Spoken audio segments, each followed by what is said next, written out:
écran.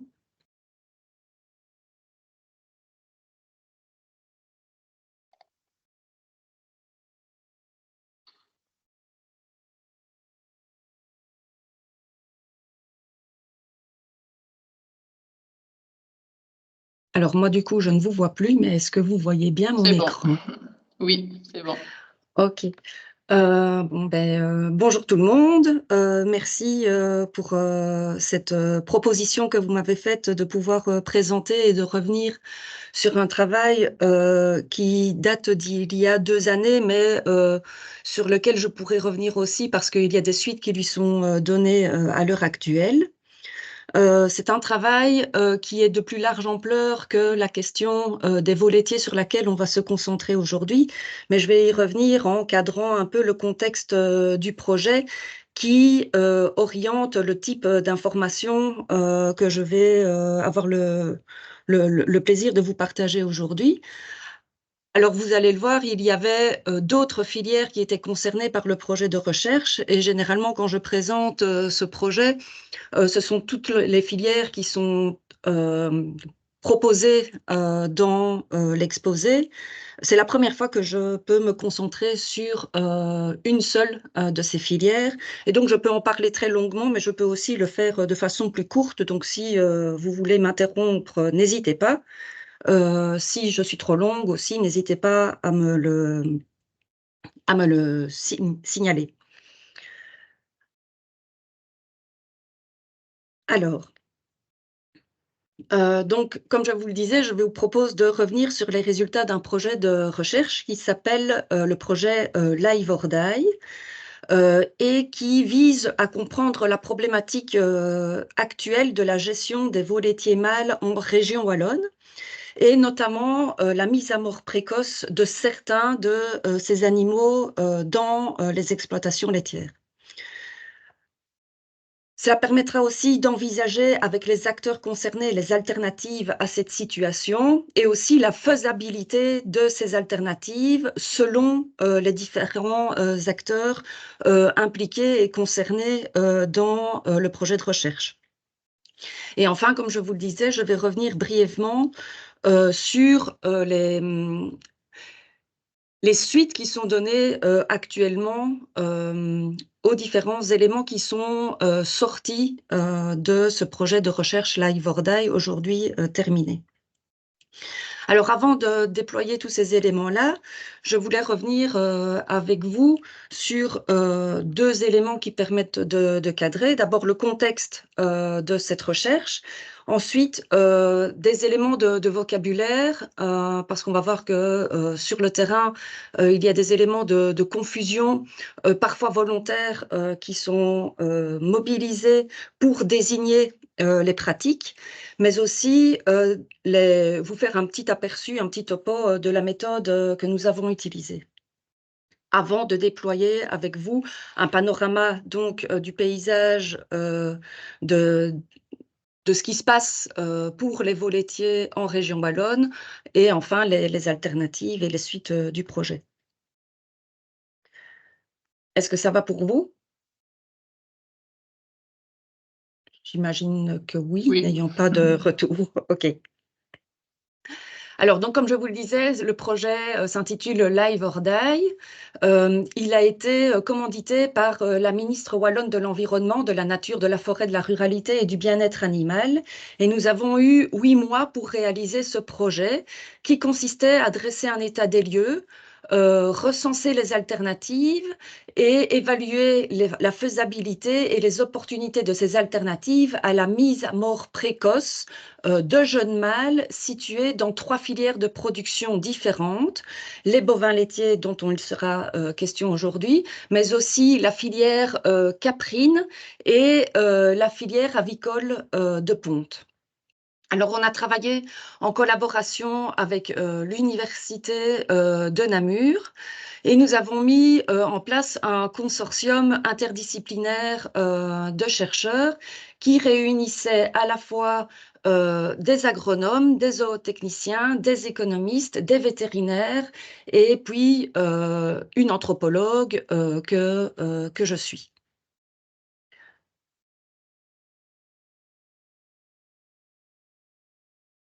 Alors, notre étude, elle s'est basée sur une succession d'étapes. Dans un premier temps, on a réalisé une série d'entretiens semi-directifs avec des acteurs de la filière en Wallonie.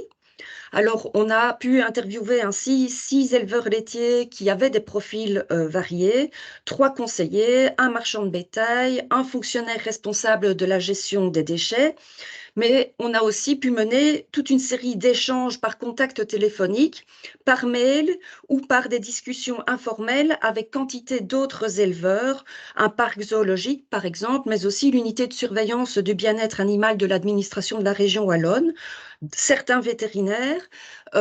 Ces échanges sont restés informels à la demande des acteurs de ne pas s'inscrire dans une formalisation de ce partage d'informations et de points de vue pour comprendre la situation de la gestion des veaux mâles à la ferme. Alors, ça nous a permis aussi de comprendre les raisons de la mise à mort précoce de ces jeunes mâles, mais aussi les modalités qui président à cette élimination. De même, comme je vous le disais, d'identifier les alternatives possibles à ce que les acteurs de terrain appellent souvent une euthanasie. Alors, ces données, ainsi que la revue de la littérature scientifique et la littérature grise sur la gestion des veaux, les alternatives à leur élimination, ont permis d'établir ce qu'on appelle une chaîne opératoire réelle. Alors ici, sur le schéma, vous voyez la chaîne opératoire pour la filière de ponte, mais la chaîne opératoire propre aux veaux viendra dans la suite de l'exposé. Cette chaîne opératoire réelle permet de décrire la situation actuelle. Et sur base de cette chaîne opératoire, grâce à l'identification des alternatives, nous avons créé des chaînes opératoires alternatives qui ont ensuite été discutées avec les acteurs de terrain.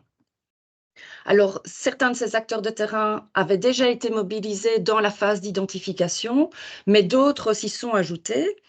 Et dans cette phase de recherche, nous étions encore en période de Covid et donc le workshop n'ayant pu avoir lieu en raison des restrictions sanitaires par rapport à la mobilité, on a dû réagir très vite et on a décidé alors de faire un questionnaire qui a été diffusé par le Collège des producteurs en Wallonie et nous avons eu 75 retours de réponse par rapport à ce questionnaire, le temps étant très limité pour pouvoir réaliser cette phase de l'étude. Sur base de ces retours, nous avons pu également compléter ces informations avec des observations de terrain. Dans le cas de la filière bovine laitière, ces observations, elles se sont essentiellement concentrées sur base d'une entreprise qui produit des semences bovines et dans différents élevages qui conservent, qui élèvent une partie de leurs veaux laitiers ou veaux croisés et qui conservent ces animaux jusqu'à des stades différents en termes d'âge. Ces différents résultats ont ensuite été présentés à un groupe d'acteurs, euh, des acteurs différents de nouveau, et sur base de leurs retours, nous avons encore pu augmenter, on va dire, les données et accroître la portée des différentes interprétations issues de ces différentes phases de l'étude.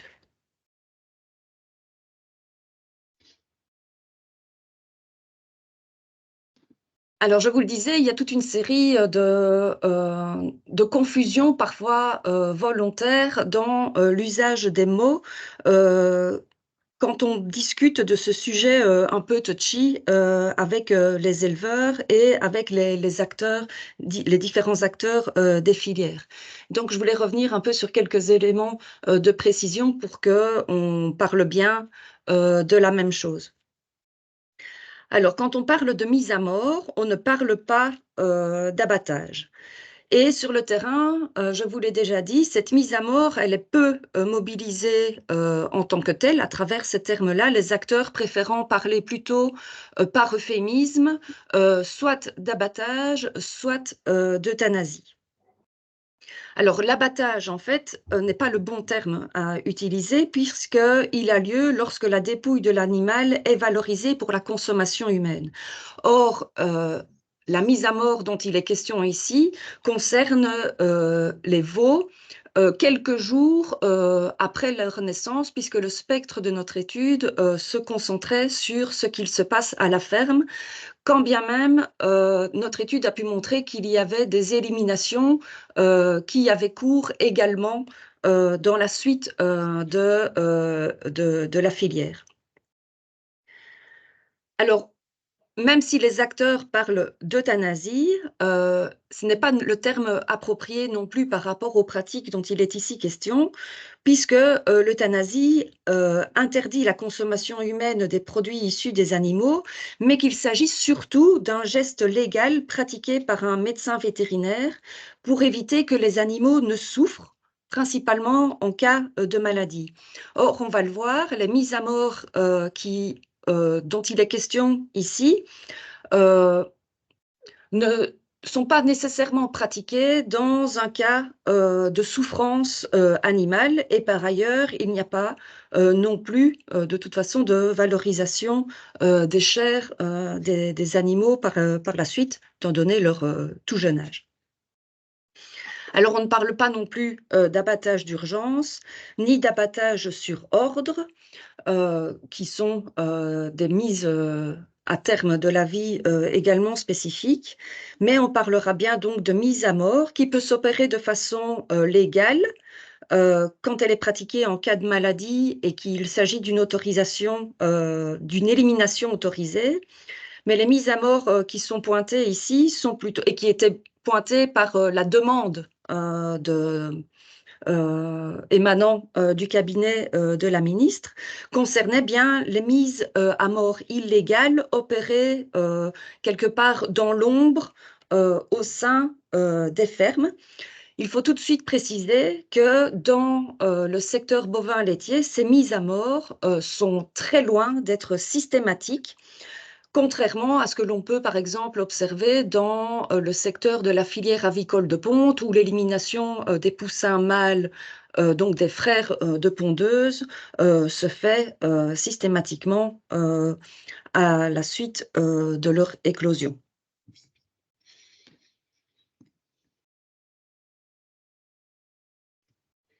Alors voici la fameuse chaîne opératoire concernant la filière des veaux qui fait état des lieux de la situation au moment de l'étude des différents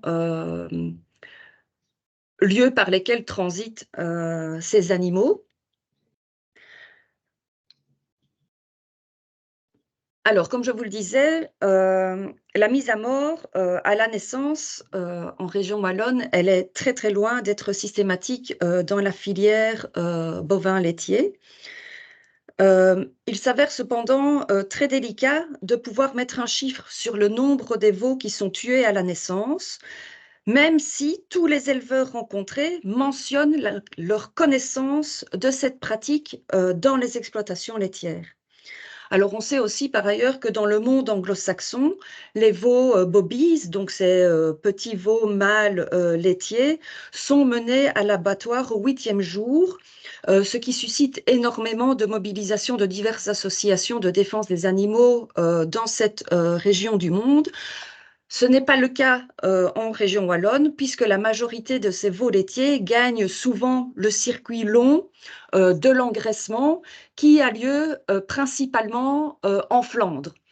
Il faut savoir que la demande associée à notre projet restreignait notre recherche au territoire de la région wallonne et nous n'avons pas pu investiguer au-delà du marchand les liens avec les centres d'engraissement donc situés principalement en Flandre. Alors, je vous le disais, il est compliqué de chiffrer le nombre de veaux laitiers qui sont mis à mort en ferme, mais on peut estimer que le taux de mortalité grâce aux chiffres reçus de l'administration, donc le taux de mortalité des veaux à la ferme en région wallonne atteint 5,8%. Dans ce chiffre, il est impossible de savoir s'il s'agit d'animaux qui sont morts-nés ou si leur mort a été provoquée par l'homme. L'enquête qu'on a menée auprès des éleveurs laitiers, donc auprès des 75 répondants qui ont accepté de participer à notre enquête, a montré que 37% des éleveurs laitiers ont eux-mêmes pratiqué cette mise à mort de l'un ou l'autre veau mâle au cœur de leur exploitation laitière. Donc, comme je le disais, la mort de ces veaux laitiers n'est pas systématisée, mais elle reste toutefois une pratique mise en œuvre dans certains contextes précis, sur lesquels je vais revenir. En fait, ce contexte, il opère principalement dans le contexte du Covid en raison de différents éléments. Mais je voulais d'abord revenir sur un élément que vous pouvez voir sur cette chaîne opératoire, cette petite croix noire qui est placée entre les centres d'engraissement, principalement au nombre de 4, donc qui se situent en Flandre, et il y a eu une forte dépopulation, ainsi que le disent les acteurs, des animaux qui ne sont pas partis à l'abattoir, mais ont été éliminés au terme de leur 31 semaines de vie, car ils changent alors de catégorie. Ils n'ont pas pu partir à l'abattoir, ont été supprimés parce que le marché pour ces animaux était fermé en raison du Covid.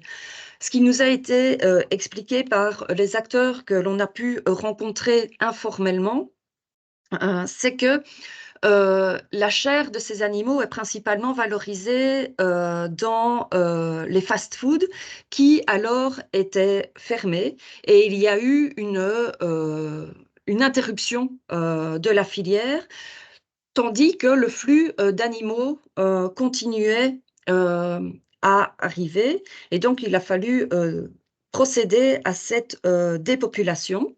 Alors ce bouchon de la filière a également eu un impact au niveau des fermes puisque les marchands n'étaient plus en mesure de pouvoir prendre, acheter les veaux dans les exploitations laitières.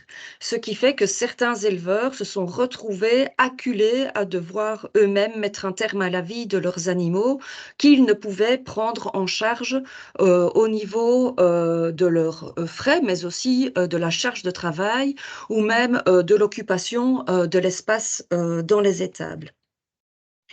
Je vous rapporte un petit peu les propos qu'un marchand nous a fait dans ce contexte. Donc il nous dit ceci: «Au moment du confinement, ça a été la catastrophe. Le veau ne valait presque plus rien. Les gens n'allaient plus qu'à la boucherie et la viande de veau part dans les Quick». C'est une chaîne de fast-food qui occupe beaucoup le territoire en région wallonne, et ce pour une hauteur de 25%. On ne savait plus quoi faire des veaux gras et ils dépassaient les 31 semaines. Dès que ça s'est débloqué et que le Covid a été fini, alors c'est reparti. Le Covid a été bon pour les blancs-bleus parce que les gens retournaient à la boucherie et que euh, les boucheries veulent la meilleure qualité. Les laitiers, c'est pour les grandes surfaces.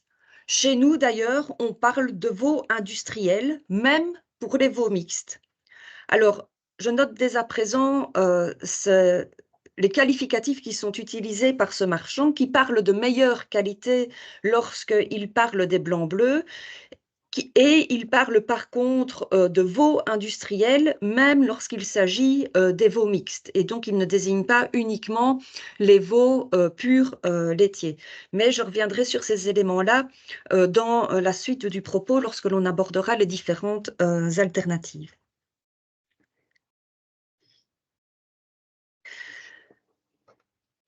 Alors, premier élément de mise à mort donc, des veaux mâles à la ferme est cette fermeture de la filière d'utilisation des chairs des veaux engraissés. Mais ce que l'on entend aussi dans les propos, cette fois des éleveurs, c'est que la mise à mort est opérée sur des animaux qu'ils déclarent chétifs. Les éleveurs disent alors agir pour le bien de leurs animaux et ils agissent pour minimiser au maximum la souffrance, en ce compris au moment de la mise à mort de ces animaux. Certains éleveurs insistent d'ailleurs sur leur apprentissage du bon geste, du geste le plus adéquat pour pratiquer eux-mêmes cette mise à mort d'un animal dont ils se sentent responsables, puisque c'est un animal auquel ils ont donné naissance. En tout cas, ils ont participé à leur naissance. La mise à mort entre alors dans leurs propos dans ce que Catherine Raphaël Larère appelle le contrat domestique. Tout comme dans une société humaine, les éleveurs disent qu'il peut y avoir des pertes à la naissance, mais ces pertes ou ces nécessaires mises à mort pour amoindrir la souffrance de l'animal n'invalident pas du tout l'échange qui peut s'opérer dans la domestication entre le don de soins de la part des éleveurs et le don de vie de la part de l'animal pour produire. Les problèmes surviennent plutôt à un autre endroit, lorsque cette justification de chétivité des animaux est mobilisée plutôt pour enjoliver des éliminations purement économiques. En fait, c'est le prix de vente des veaux aux marchands qui est jugé beaucoup trop bas et qui, au moment du Covid, avoisinait les 0 euros. Certains éleveurs, de même que plusieurs marchands, ont témoigné du fait que des veaux s'achetaient parfois à 5 euros. Les éleveurs disent alors que plutôt que de donner leurs veaux, ils ont préféré supprimer les animaux. En parlant de cela, il témoignait tout à la fois d'une souffrance professionnelle, mais aussi d'une souffrance personnelle, certaines pratiques étant également effectuées de façon beaucoup plus violente, les éleveurs remisant le fusil, la masse ou le matador et utilisant la roue de tracteur ou la benne, par exemple, pour éliminer leurs jeunes veaux, ce qui, aux yeux de certains éleveurs, est jugé une véritable barbarie, tandis que d'autres vont plutôt désigner cela avec les termes suivants, une régulation nécessaire du marché en cas de surproduction.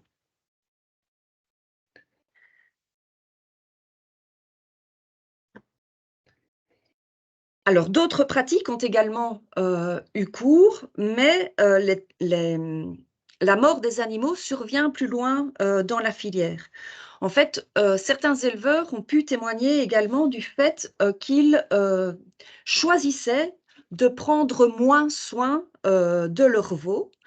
Et c'est dans la suite de la filière, chez le marchand ou chez les engraisseurs, que survient alors le décès de ces animaux, décès qui est la répercussion du non-soin reçu à l'étape de l'exploitation laitière. Il est alors signifié par les marchands et de même par les engraisseurs qu'une liste noire est dressée des éleveurs auxquels est imputé ces morts d'animaux dans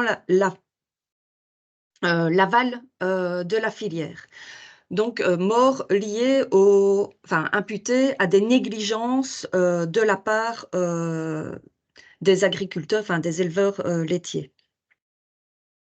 Dans ce cas-là, on voit que le contrat domestique est mis à mal, puisqu'il ne s'agit plus dans le chef de l'éleveur de pratiquer une bonne mise à mort voire même une mise à mort pour abréger les souffrances d'un animal, même si la responsabilité de cette mise à mort est prise en main par les éleveurs qui mettent en exergue leur colère et le fait que ce geste est associé à une volonté de pousser le marchand à négocier le prix, quand bien même le résultat escompté n'est pas du tout obtenu.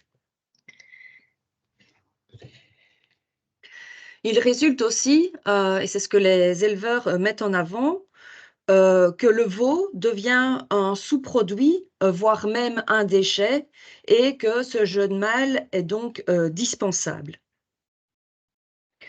Alors les éleveurs, ils pointent également un risque à venir dans le fait que le prolongement des 2 semaines minimum requises de garder le veau à la ferme avant de pouvoir le vendre ou le donner aux marchands pourrait monter à 3 semaines. Et les éleveurs disent qu'à partir de ce moment-là, ils se sentent, ils touchent à la limite. Cela va renforcer, disent-ils, leur amertume et que à ce moment-là, les euthanasies vont alors se démultiplier au sein des exploitations. C'est un risque sur lequel ils mettent vraiment le doigt. Alors, ce qui est pointé également, c'est l'écho que l'image du veau porte également en lui, de par la mise en cause des centres d'engraissement par différentes campagnes, comme celle que vous avez sous les yeux de l'association L214, qui pointe différents éléments critiques, comme par exemple la séparation du veau et de la mère, mais aussi une mauvaise santé des animaux également isolés. Et un amalgame est fait entre cette vie de certains veaux au sein de certains centres d'engraissement et la façon dont les veaux peuvent être élevés au sein même des exploitations qui souhaiteraient les engraisser ou les conserver avant que le veau ne gagne cette filière longue. Donc les animaux souffrent de cette image et c'est surtout l'élevage qui souffre de l'amalgame en fait de ces différents modes de production. Les éleveurs témoignent d'ailleurs de ce qu'ils appellent le blackface de l'agriculture et certains souhaiteraient, comme vous pouvez le voir dans les citations ici, sous vos yeux, souhaiteraient que leurs animaux ne gagnent pas ces fermes-là, tout en pointant pour eux la nécessité en fait de recourir à cette filière longue puisqu'ils se retrouvent en fait dans l'impossibilité de pouvoir pratiquer autrement.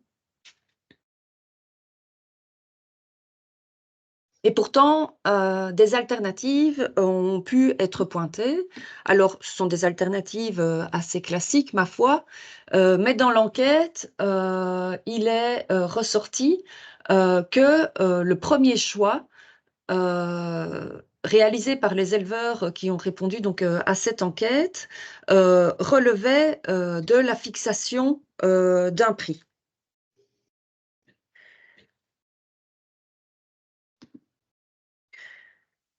Cette fixation du prix, même si elle a été plébiscitée par une majorité des répondants, trouve rapidement ses limites de par le fait que certains éleveurs parlent également d'une utopie dans le fait de pouvoir réaliser cette fixation du prix et évidemment dans le fait que dans l'aval de la filière et notamment au niveau des marchands de bêtes, ce n'est pas au niveau de la fixation du prix que l'action doit se réaliser, mais bien plutôt au niveau de la diminution du du nombre de veaux proposés sur le marché. Alors, pourquoi cette fixation du prix est-elle sollicitée? Eh bien, parce que les éleveurs expliquent qu'il n'y a aujourd'hui plus du tout moyen de négocier le prix d'achat des veaux, et qu'ils sont acculés à accepter ce prix d'achat puisque les veaux doivent quitter l'exploitation. Refuser un prix d'achat relève pour eux en fait d'une impossibilité. Ils sont comme pris en étau. Le coût des veaux est considéré comme étant onéreux en termes de charges de travail, mais aussi en termes de frais d'alimentation, et ce qui engendre encore plus une impossibilité de conserver et d'élever les veaux mâles dans les exploitations laitières, selon une partie des éleveurs. Alors, il s'ensuit que pour les éleveurs, en fait, cette impossibilité de négocier les prix a changé plusieurs éléments. Elle a changé tout d'abord la relation qu'ils entretiennent avec les marchands. Les marchands considèrent en fait aujourd'hui, selon les éleveurs, qu'ils leur rendent service, c'est-à-dire que l'éleveur devient redevable envers le marchand qui débarrasse quelque part les éleveurs de ces animaux dispensables. En échange de ce service, les marchands attendent que les éleveurs leur fournissent ou leur donnent accès à des animaux tels que par exemple l'eugénis ou les vaches de réforme avec lesquelles leur gain est plus important. Cela change également un deuxième élément qui a été pointé par les éleveurs, et cela concerne le statut du veau dans les exploitations laitières. Les éleveurs nous expliquaient que avant, le veau, ce mâle nécessaire, était autrefois un animal à partir duquel les ménages pouvaient vivre sur leur vente. Et que la vente pouvait s'effectuer 2-3 jours après la naissance de ces animaux. Un éleveur m'explique que si les veaux naissaient le lundi, le marchand passait le mercredi, il n'y avait pas de délai, on ne devait pas boucler les animaux, il n'y avait pas tout le suivi nécessaire aujourd'hui. Cet éleveur m'explique aussi que ce sont les génisses aujourd'hui qui ont pris ce rôle de rentrée de liquidité dans les fermes à la place des veaux. Et les éleveurs mentionnent aussi qu'avec la multiplication des naissances des animaux, il y a eu une forme de banalisation du veau et de leur naissance dans les exploitations. Et certains disent, par exemple, que si ce n'est pas leur métier de ne pas faire vivre, ils essayent aussi, malgré tout, de diminuer l'attention qu'ils portent aux animaux et notamment à la surveillance des vélages. L'un d'entre eux m'explique, par exemple, que si aujourd'hui il perd un veau, eh bien, tant pis, il perd un veau. Avant, il se serait relevé 2 ou 3 fois pendant la nuit. Mais ici, ce n'est plus le cas. C'est juste le problème qu'on ne sait pas si c'est un mâle ou une femelle, précise-t-il, quelque part pour diminuer un peu l'impact des choix qu'il formule.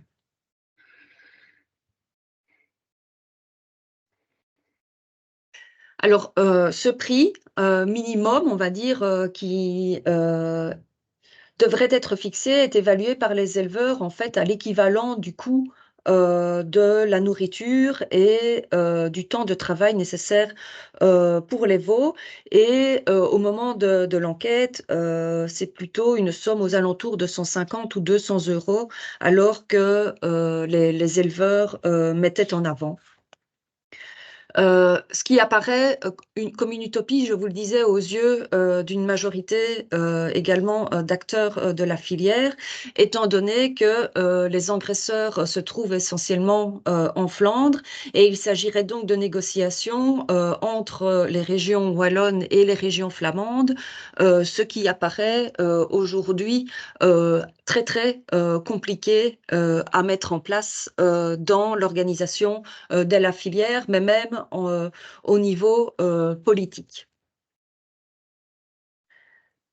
Alors, une autre solution a été proposée. Il s'agit d'une solution préventive et qui concerne l'usage des doses sexées, lesquelles peuvent être combinées à différents modes de gestion du troupeau. Alors, la difficulté majeure de ces inséminations artificielles sexées est le surnombre de velles qui en découle face aux besoins de renouvellement du troupeau. Les éleveurs ont pointé également le surcoût de 20 € par dose en 2021, mais qui est également présenté comme étant facilement résorbable par rapport à la valorisation des animaux par la suite, surtout lorsqu'il s'agit d'opérer un croisement terminal lors de l'insémination. C'est une pratique, par contre, qui est totalement inenvisageable dans l'élevage bio, qui privilégie la monte naturelle. Et certains éleveurs pointent également la difficulté d'être au taquet pour le suivi des chaleurs et la difficulté d'être très réactif pour opérer ces inséminations. Le technicien auquel ils font appel étant difficilement présent sur l'exploitation dans la brièveté de temps impartie pour pouvoir procéder à l'insémination.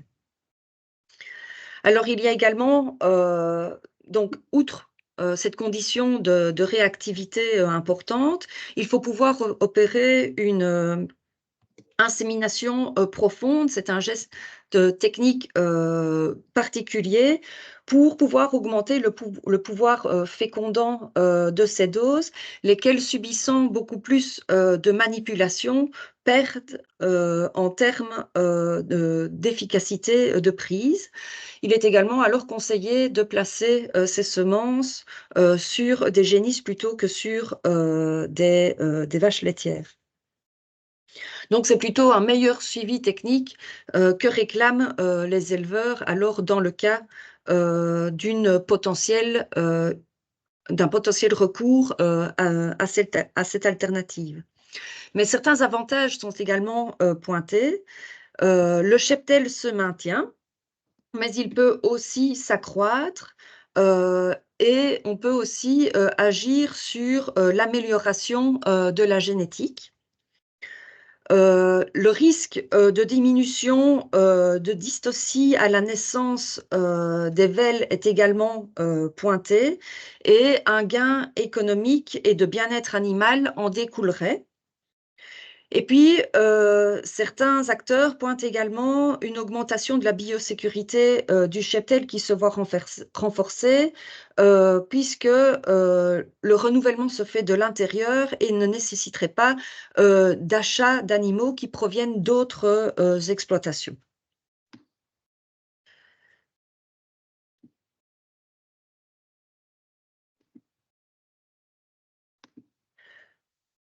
Autre solution directe cette fois, le fait d'élever des races mixtes. Alors comme d'emblée, vous pouvez le voir sur les 2 citations qui apparaissent sur l'écran, le point de vue des éleveurs sur ces races est très contrasté puisque pour les uns, il s'agit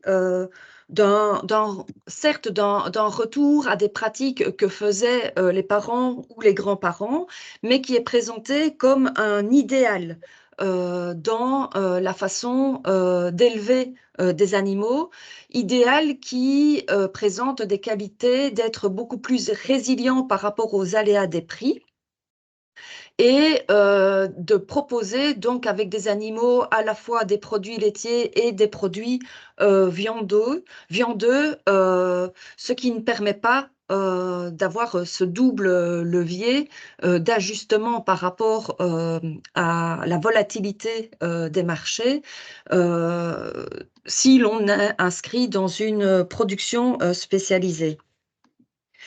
De façon contrastée, d'autres éleveurs pointent ces races mixtes comme étant un véritable archaïsme et ce retour en arrière, c'est faire fi de tous les apprentissages, c'est revenir à d'autres formes d'apprentissage et c'est amoindrir à la fois la production de lait et la production de viande. La comparaison ici ne se fait plus comme dans l'exemple précédent par rapport aux avantages de la double production, mais cette double production, elle est comparée avec les chiffres de production des exploitations spécialisées. Et évidemment, les animaux mixtes ne permettent pas d'atteindre ces rendements, en fait, aussi bien au niveau viandeux que au niveau laitier. Donc, il y a un changement de référentiel et de normes qui s'opère lorsque l'on veut envisager le fait de pouvoir élever ces races mixtes. Ce changement de référentiel, il s'opère également dans la façon d'envisager l'économie de son exploitation. J'essaye d'accélérer un petit peu parce que je crois que le temps file.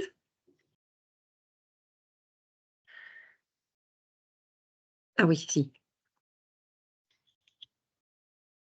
Alors, en Belgique, comme je voulais mentionner à l'entame de la présentation, de par l'extrait, enfin l'extrait par la citation d'un marchand, en fait, ces animaux mixtes, ils sont comparés aux fleurons, comme le disent encore pas mal d'éleveurs, mais aussi d'acteurs des filières viandeuses, aux fleurons de l'élevage belge, c'est-à-dire le bleu-blanc belge. Et ce bleu-blanc belge, il fait vraiment référence, il est le standard, il est la norme technique dans l'aval de la filière, au moment notamment de la découpe des animaux. Il y a donc une adaptation technique nécessaire aussi lorsque l'on veut valoriser ces animaux mixtes auxquels finalement les éleveurs qui élèvent ces races mixtes se trouvent confrontés dans l'aval de la filière au niveau de la découpe, mais aussi au niveau, par exemple, de la grande distribution. La grande distribution étant centrée, de même que les boucheries indépendantes, sur ce référent que constitue le bleu-blanc belge. Il dessine comme argument un peu le portrait en creux d'un consommateur belge qui ne réclamerait que une viande tendre et une viande maigre, c'est-à-dire la viande proposée par le bleu-blanc belge. Plusieurs propositions de naissance de filières alternatives avec des produits bovins autres que le bleu-blanc belge se sont véritablement cassés les dents sur ce verrou de référentiel de ce cul de poulain et la conformation S qui en découle dans le traitement des carcasses.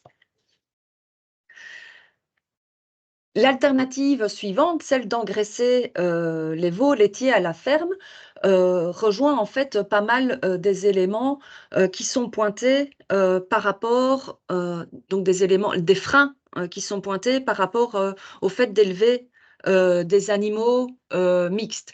La nécessaire adaptation des façons de faire, le fait que les laitiers ne se retrouvent pas en termes de métier, ne se reconnaissent pas dans le fait d'élever et d'engraisser des animaux. Il s'agit d'une autre profession, selon eux, qui nécessite une spécialisation, un savoir-faire dont ils ne disposent pas et dans lequel ils ne se reconnaissent pas en termes d'identité d'éthos d'éleveurs, quand bien même de plus en plus d'éleveurs tentent aujourd'hui dans la région des tests pilotes d'élevage et d'engraissement de ces veaux mâles laitiers croisés ou non. Certains de ces éleveurs font d'ailleurs partie des éleveurs pilotes de R4D.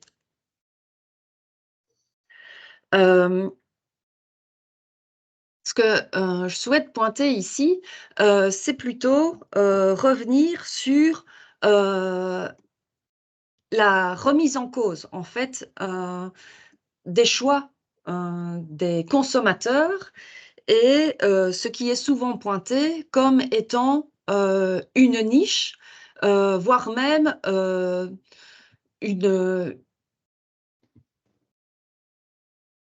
il n'y aurait pas de débouché pour cette viande de veau dans la région, les consommateurs n'étant pas, ne s'orientant pas vers la viande de veau dans les contrées wallonnes, au dire par exemple des bouchers, mais aussi au dire des éleveurs peu intéressés par cette solution directe, qu'il classe d'ailleurs en dernier dans les possibilités des alternatives à mettre en avant. Alors, il me semble ici intéressant de revenir sur le travail de Carantino, qui est un historien de l'alimentation et qui permet de mettre en perspective les récits potentiels que l'on peut faire autour de la viande de veau. Alors, Carantino pointe le fait que il y a beaucoup de confusion entre veau de boucherie, veau de lait, veau blanc, veau rosé, qui sont quatre concepts qui ne se recouvrent pas totalement et qui renvoient à des questions de couleur euh, différentes avec un gradient entre le blanc et le rouge. Mais c'est le veau blanc qui est à l'origine une pratique d'élevage de l'aristocratie italienne de la Renaissance et qui se diffuse en Europe seulement aux alentours du XVIe siècle. Et c'est à partir de cette recherche de veau blanc que s'est mise en place un mode d'élevage et d'alimentation du veau particulière qui a été d'ailleurs fustigé notamment dans les différents centres d'engraissement et pointé par ces différentes associations de défense des animaux. Alors, la viande blanche du veau a longtemps été associée à une viande de prestige pour satisfaire la table des élites sociales. Mais peu à peu, donc elle était pointée pour sa tendreté, son goût délicat, sa grande plasticité culinaire et aussi le très grand intérêt de ses abats. Mais ce prestige, il se fonde aussi, on va dire, sur des raisons plus culturelles, c'est-à-dire la position élevée du bovin dans la chaîne des êtres et dans la quête du blanc, la quête de la pureté à laquelle cette couleur est associée, qui est associée aussi à des vertus diététiques et médicales. Mais peu à peu, cette attraction pour le blanc s'amenuise Et on le voit par exemple dans les choix qui sont opérés aujourd'hui par les consommateurs qui se tournent plutôt vers des œufs bruns et dédaignent les œufs blancs, en tout cas en région wallonne, se tournent plutôt vers du sel marin ou du sel brun-gris plutôt que vers du sel blanc. Et ces différents consommateurs pointent en fait une mise en doute que le blanc opère dans leur représentation. Ils y voient une opération d'artificialisation de leurs aliments, une intervention de la chimie, contrairement à des aliments qui, non blancs, seraient associés à une qualité de plus de naturalité. Quant au terme du succès ou du non-succès des veaux dans les assiettes des consommateurs en Wallonie, il y a un élément qu'on peut, par exemple, mobiliser, c'est la diversité des recettes associées à l'entrée veau sur un site internet comme celui de Marmiton. Alors, c'est purement indicatif, mais lorsque j'ai fait la recherche, 8923 recettes sont sorties, ce qui montre un grand succès dans la diversité des recettes proposées autour de la viande de veau, même si nombre de ces recettes nécessitent une cuisson longue d'un plat mijoté, ce qui est pointé comme les consommateurs comme un frein dans leur quotidien, puisqu'ils veulent disposer d'une nourriture plus facilement et plus rapidement prête. Il y a un changement d'habitude là dont il faut pouvoir tenir compte, mais les veaux pourraient également être on pourrait y voir un levier aussi dans ce changement de demande de viande, puisqu'on demande essentiellement de la viande hachée et ces veaux laitiers et ces veaux croisés sont plutôt valorisés justement en faisant de la viande hachée et pourraient donc rencontrer cette demande des consommateurs. Ce que les éleveurs mettent tout de suite en exergue aussi, c'est la concurrence que cela va générer avec la filière bovine allaitante et la nécessité de devoir croiser à un moment donné cette filière laitière spécialisée et cette filière viande bovine spécialisée, puisqu'on a des animaux qui vont se trouver au croisement des deux approches spécialisées. Alors pour terminer brièvement, voici les suites et les perspectives par rapport aux différentes alternatives qui ont été envisagées. Au CRA, nous avons mis en place un projet, donc une expérimentation système en polyculture élevage qui s'appelle SPOT, donc qui est réalisé au sein de notre centre de recherche. C'est un système qui est piloté par 3 principes. Maximiser la production d'alimentation à destination des hommes, tenter d'atteindre la neutralité climatique et maximiser la circularité, notamment des flux au sein de l'exploitation, mais aussi la valorisation localisée ou territorialisée des produits alimentaires qui sortent de ces différents systèmes. Et dans ce système, les 3 systèmes SPOT, ce sont, pour des raisons historiques et des raisons d'infrastructure, ce sont des veaux mâles croisés issus des troupeaux laitiers qui sont aujourd'hui engraissés à l'herbe. Le premier lot d'animaux est attendu. Les produits du premier lot d'animaux sont attendus pour le mois d'octobre et donc on va voir ce qui ressort de cette première étape de l'expérimentation. Alors, on a également un groupe opérationnel qui se met en place avec des éleveurs qui testent chez eux différents itinéraires techniques pour valoriser l'engraissement de veaux laitiers purs ou de veaux laitiers croisés selon différents types de croisements au sein de leurs exploitations laitières. Certains valorisant ces animaux directement dans un magasin à la ferme, d'autres ayant établi des contacts avec des restaurateurs, étant donné les difficultés qu'il y a à pouvoir valoriser ces animaux sur les filières classiques, comme j'en ai parlé précédemment. Différents éléments de mise en récit aussi, des qualités intrinsèques et extrinsèques des produits viandeux issus de ces animaux sont également mis au travail suite à une cartographie des acteurs locaux pour pouvoir établir avec eux leurs attentes par rapport aux produits viandeux en général, mais aussi les freins et leviers rencontrés pour pouvoir valoriser ces animaux spécifiques que sont les croisés.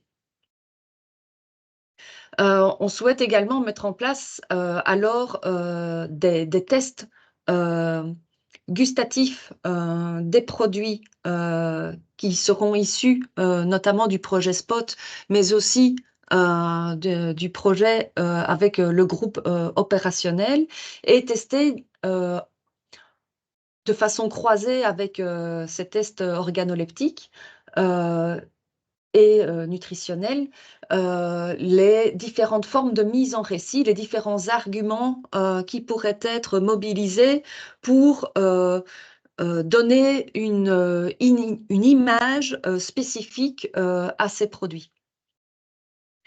Alors, on met en place également un projet pilote avec un groupe d'étudiants vétérinaires pour pouvoir documenter le bien-être des veaux et des taurillons mixtes, notamment dans les étables, mais aussi et surtout lorsqu'ils sont engraissés au pâturage. Et on combine alors l'œil de l'éleveur, les éléments auxquels il est attentif, puisque certains des éleveurs qui font partie du groupe opérationnel pointent notamment un regain d'intérêt et une fierté dans leur travail lorsqu'ils observent leurs animaux s'ébrouer. Ils les comparent par exemple à des petits chevreuils, mais cet œil de l'éleveur vient se combiner en fait avec les observations qui peuvent être générées par un éthogramme, donc pour documenter et appuyer la construction d'un discours autour du bien-être des veaux et des taurillons.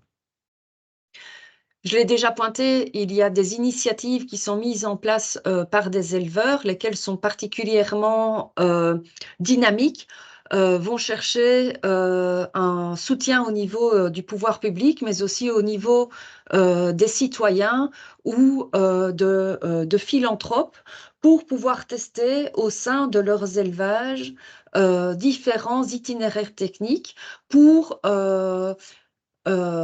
conserver les jeunes mâles au pis de leur mère ou auprès de vaches nourrices, par exemple. Et enfin, c'est une piste qui n'avait pas été évoquée dans les alternatives à la mise à mort des jeunes mâles dans les exploitations bovines laitières, mais la lactation longue, qui est plutôt une pratique que l'on rencontre dans le secteur caprin, peut également être mise en œuvre dans le secteur laitier bovin. Et là, un doctorat un projet de doctorat est réalisé et il est à l'heure actuelle soumis dans différents endroits pour pouvoir essayer d'obtenir un financement. Voilà, je vous remercie de votre attention. J'espère que je n'ai pas été trop longue, que ça vous aura intéressé au moins un minimum et je vous remercie d'ores et déjà pour vos différents retours. Merci Séverine, c'était Avec grand bien plaisir. intéressant. Est-ce qu'il y a des questions?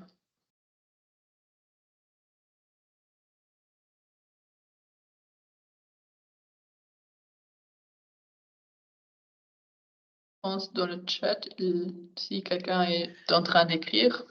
Je vais peut-être supprimer mon écran pour vous revoir. Oui, tu peux le supprimer. Comme ça, je vous vois en grand.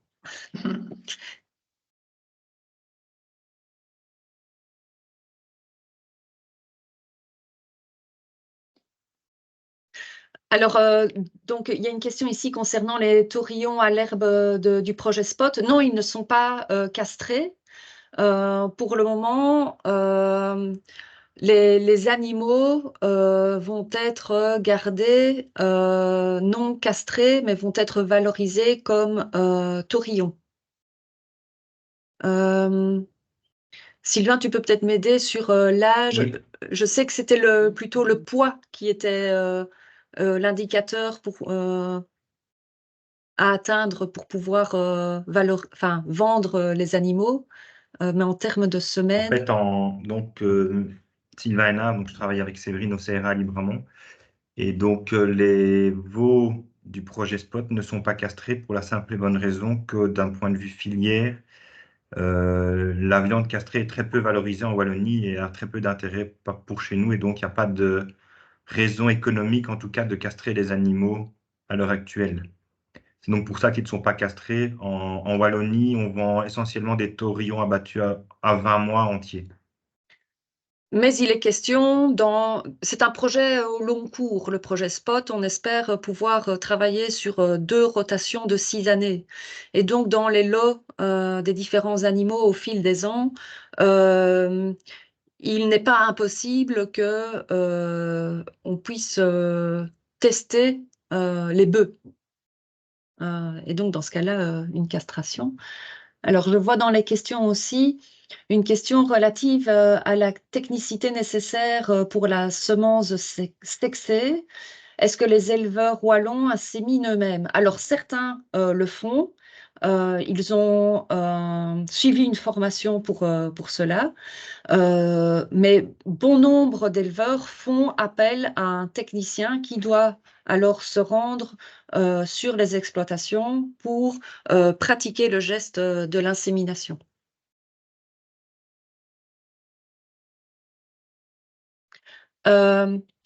L'historien s'appelle Georges Carantino, Carantino.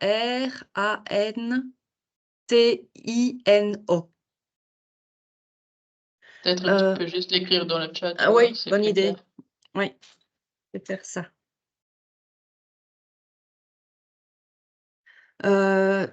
Il y a pas mal de sociologues de l'alimentation aussi qui abordent, mais beaucoup moins en profondeur que Carantino, cette, le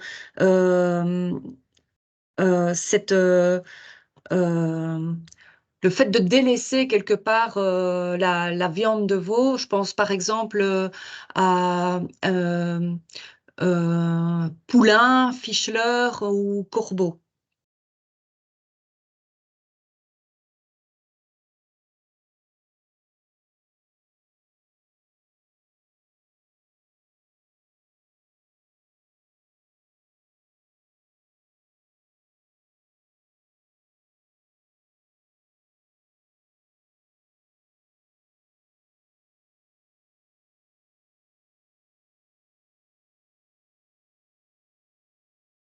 Alors, Séverine, la question, je vais faire le médiateur, hein, ce sera peut-être plus Oui, simple. mais je suis en train de lire.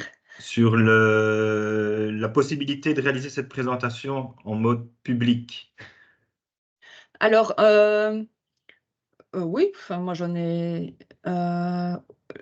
n'ai rien contre.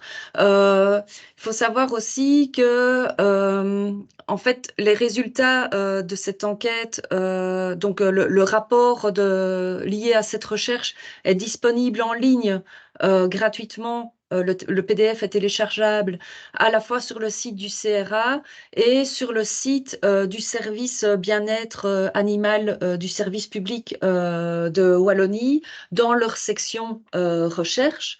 Le projet s'appelle Live or Die. Les résultats ont aussi été présentés dans la foulée de la remise du rapport. J'avais une vingtaine de minutes pour présenter l'ensemble des 3 filières, donc c'était assez succinct.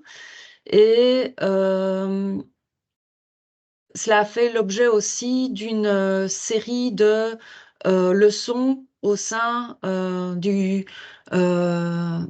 l'Académie des sciences belges, le Collège Belgique, séances qui ont été filmées et qui devaient normalement être mises en ligne, mais je ne sais pas si ça a déjà été réalisé ou pas par le Collège Belgique.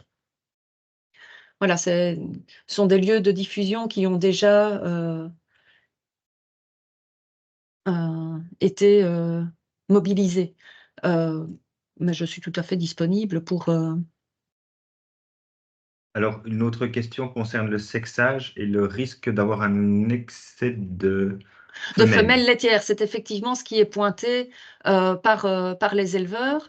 Certes, on n'a plus de veaux mâles, on n'a plus que des femelles qui naissent, et donc évidemment, il y a un surcroît de velles, tout en sachant que les velles vendues aux marchands par les éleveurs ont un prix encore inférieur aux jeunes mâles. Donc, c'est une véritable difficulté là aussi. On y trouve une limite assez rapidement. Une question aussi concernant le taux de mortalité de 5,8%. Est-ce que c'est uniquement pour les veaux mâles? Alors, on ne sait pas distinguer, en fait, les animaux dans ce chiffre. C'est un chiffre qui nous est fourni de façon globale par l'administration. Et ils n'ont pas de moyen de savoir de quel type d'animaux il s'agit. C'est pour ça que c'est très difficile. Les différents chiffres qu'on a pu obtenir sont très disparates, englobent des choses différentes et ça ne permet pas de pouvoir discriminer exactement le nombre d'animaux abattus pour des raisons essentiellement économiques. Et a-t-on une idée de l'âge moyen ou de l'âge maximum que contient ce taux de mortalité, ça? Ce sont les animaux avant qu'ils partent de la ferme, donc dans les 2 premières semaines. Ensuite, une question sur le développement de centres d'engraissement en Wallonie. Pourquoi n'en avez-vous pas développé? Alors, il n'y a pas de centre d'engraissement en Wallonie, en tout cas à ma connaissance. Et développer des centres d'engraissement en Wallonie, ben, ce serait une piste, c'est une des pistes d'action envisageables. La commande de la recherche ayant été faite par la ministre du Bien-être animal, cette voie de solution n'était pas privilégiée étant donné le bashing médiatique autour de ces centres, autour en général des centres d'engraissement.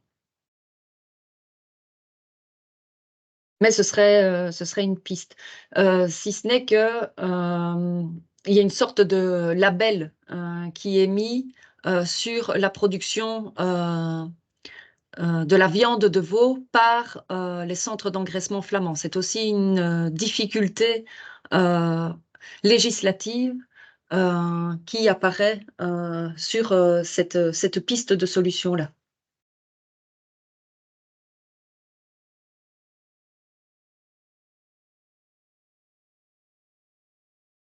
Mais peut-être que, je ne sais pas si c'est possible, mais les personnes pourraient aussi poser oralement leurs questions. Mais oui, Si, c'est possible. oui. Madame Merthes. Mertes, oui. Oui. J'ai une question par rapport au taux de mortalité. Je travaille pour le Bauernbund et nous avons une ferme laitière à la maison et un taux de mortalité de 5,8%. Est-ce qu'on a une idée de l'évolution? Est-ce que le taux de mortalité descend puisqu'on a par exemple les caméras qui peuvent filmer le village et qui permettent justement d'avoir un micro, d'avoir les bruits, de pouvoir se lever aux besoins techniques qui n'étaient pas courants il y a 20 ans, je dirais. Et on a, pour les blancs-bleus, il y a enfin d'autres détecteurs, il y a des techniques qui aident à être présents au bon moment. Euh, Effectivement, vous avez parlé du corona et c'est un effet qui m'échappe tout à fait. C'est pour les agresseurs, ceux qui vendent les veaux. Enfin, ils étaient entrés dans le circuit. À un moment donné, le prix baissait. Mais bref, si on a, je dirais, même pour 50 euros, c'est mieux que rien, quoi. Chacun veut éviter que ces bêtes ne meurent. Et là, ça m'intéresserait de savoir, voilà, 5,8, c'est beaucoup. On connaît les chiffres pour les humains et les pays en voie de développement, etc. On connaît les effets couveuses et naissance précoce et tout ça. C'est des trucs qu'on ne connaît pas pour les veaux. Alors, je ne peux pas répondre à votre première question parce que c'est pas un élément que j'ai pris la peine de suivre jusqu'à aujourd'hui. Donc, sur cette évolution du taux de mortalité. Effectivement, il y a toute une série de techniques aujourd'hui accessibles aux éleveurs pour pouvoir veiller, entre guillemets, à distance le moment de la mise bas qui permet d'endiguer un petit peu cette idée de prendre moins soin des veaux à leur naissance. Mais je n'ai pas de chiffres à vous proposer. Mais j'imagine qu'en contactant enfin, via l'administration, ce sont des données qui pourraient être mobilisées. Oui, et en effet, je pense que c'est fort important, puisque moi, je ne sais pas dire si c'est beaucoup ou peu, ça ne me choque pas du tout, ce chiffre. C'est quand même un événement fort naturel. Oui. Et si on regarde les risques autour de la naissance chez l'être humain, depuis que les naissances se font à l'hôpital, les chiffres ont changé énormément. En quelque sorte, on risque de comparer un environnement étable qui peut être assisté médicalement, mais c'est autre chose qu'une surveillance d'une accoucheuse qui entre sans cesse dans la chambre. C'est effectivement des mondes différents. Et maintenant, ça me semble même bas, quoi. Mais alors, est-ce que c'est une mise à mort accidentelle ou une couchée avec un veau déjà mort avant la naissance? Il y a beaucoup de choses qui ne sortent pas du chiffre, quoi. Oui, oui, il y a beaucoup d'inconnus autour de ce chiffre. On ne sait pas exactement à quoi il correspond. Ça a vraiment été très compliqué dans le travail de pouvoir estimer l'ampleur en fait de la pratique de l'élimination des jeunes mâles pour toutes les filières en fait, sauf pour la filière avicole pondeuse. Euh, Parce que ce sont des pratiques qui s'opèrent dans l'ombre et évidemment les acteurs sont loin d'être fiers de devoir de se retrouver acculés à réaliser ces gestes de suppression. Par contre, c'est pour cela que les propos d'acteurs étaient importants à prendre au sérieux. tous les éleveurs ont parlé de leur connaissance de la pratique et certains n'ont pas hésité du tout, ne se sont pas cachés du fait de devoir y recourir dans des circonstances particulières. Et donc c'est plutôt le pourtour de ces circonstances qui nous a intéressés, étant donné aussi la difficulté de pouvoir estimer, on va dire, le volume Absolument, des animaux concernés. oui. Moi, personnellement, j'ai vécu un événement d'une naissance accompagnée où un veau était né avec un crâne ouvert et le dos ouvert et il souffrait horriblement. Là, effectivement, le fait de vouloir soulager une bête qui souffre, c'est un événement qui date d'il y a 20 ans certainement, mais auquel je me souviens très activement, quoi. C'est horrible de devoir agir. C'est comme si vous roulez sur une bête, un gibier, ou que vous voyez qu'il souffre. C'est effectivement, est-ce qu'on peut regarder ou est-ce qu'il faut aider à finir cette souffrance? C'est imprégnant. La prise en charge de cette douleur et de la volonté de soulager les animaux entre vraiment dans, comme les éleveurs en parlent en termes de responsabilité qui leur incombe par rapport au contrat qu'ils signent quelque part Oui, avec les animaux. C'est une forme de soin. C'est un échange, absolument. une responsabilité qu'ils ont à leur égard. Cela change de sens lorsque l'élimination des animaux, quand bien même ils sont déclarés trop petits, trop frêles, chétifs, opère une élimination d'animaux qui ne souffrent pas. Absolument, c'est un autre phénomène, c'est un calcul financier et l'autre, c'est un besoin d'aide spontanée, c'est une toute autre dimension. Excusez-moi de vous interrompre. Je vois que Madame Mounet souhaite également poser une question, donc je voudrais laisser un peu le temps de parole à chacun. Merci beaucoup. Alors, Mounex, je travaille à Mounex, pardon. l'Institut de l'élevage en France, pas de souci. J'ai une question de curiosité sur la thèse, le projet de thèse sur les lactations longues. Qui est-ce qui porte ça en France? C'est un sujet un peu nouveau pour moi, en tout cas. Alors, c'est un projet de doctorat d'un étudiant en anthropologie français. Et c'est une thèse que nous avons déposée conjointement avec la professeure Vanessa Monceron à Nanterre. D'accord, donc en anthropologie. Oui, un projet en anthropologie. Bien. Merci. Le candidat a réalisé son mémoire sur la lactation longue avec des éleveurs caprins et bovins en France.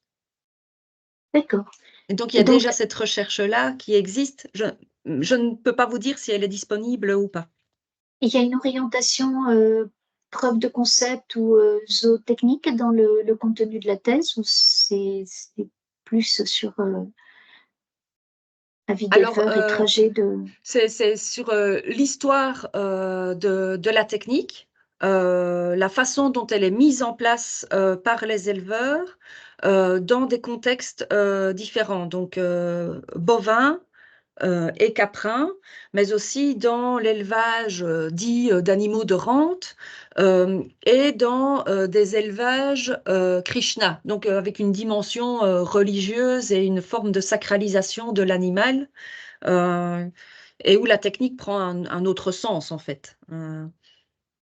D'accord, merci beaucoup. Je ne sais pas si ça répond à votre question. Si, merci.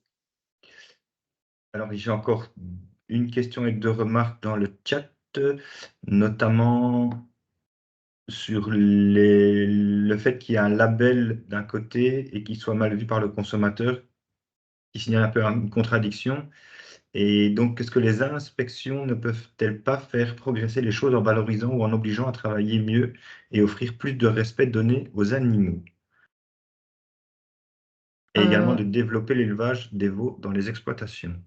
Oui, mais ça, c'est une piste que l'on suit actuellement avec les différents projets qui petit à petit se mettent en place de ci, de là, pour essayer justement de construire une image autour du produit pour pouvoir en montrer les qualités auprès des consommateurs, mais aussi asseoir évidemment le bien fondé de cette image et ne pas raconter n'importe quoi.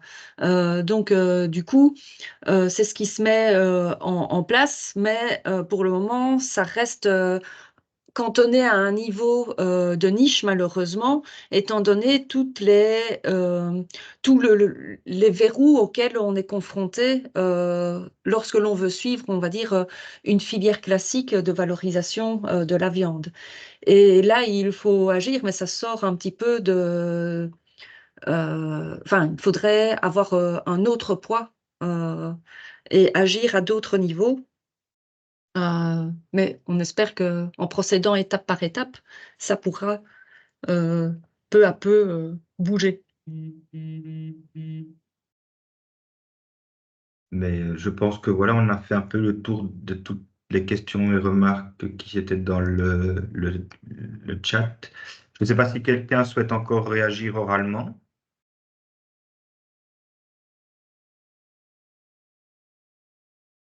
A priori, Tu non. avais aussi la question de Sonia Pinto. Je ne suis pas sûre. C'était plutôt une remarque sur les habitudes alimentaires, Ah oui, ok. notamment de différence entre la Belgique et la France par rapport aux morceaux et à la manière de préparer. Et donc, Je pense qu'il y a voilà. une plus grande tradition en France encore aujourd'hui et un plus grand succès de la viande de veau dans les assiettes, ne fût-ce que par la blanquette, ce qui n'est pas fréquent dans la consommation alimentaire wallonne. On retrouvera, oui, l'ossobuco, oui, je suis d'accord avec vous. Mais pour donner une petite précision sur la filière viande de veau en Wallonie, donc les engraissements réalisés en Flandre, c'est essentiellement des produits qui sont valorisés soit dans les restaurants, soit à l'exportation, mais très peu dans sur les Les grandes boucheries. surfaces et les boucheries directes du consommateur wallon. Et donc, c'est ça que la filière est très peu développée à ce Oui, niveau-là en Wallonie. parce qu'en plus, c'est le blanc-bleu qui viendra prendre la place. Voilà. Et ce ne sont pas des veaux.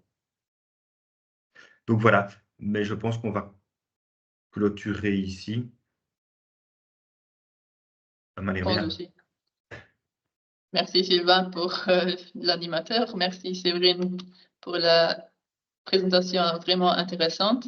Merci à vous. Et oui, si tout est clair, je vous remercie aussi tous les participants. Le webinaire sera publié sur notre site web, donc n'hésitez pas à nous visiter. Pour le reste, je vous souhaite une bonne journée et bon appétit. Au revoir tout le monde. Merci, bonne journée à tout le monde.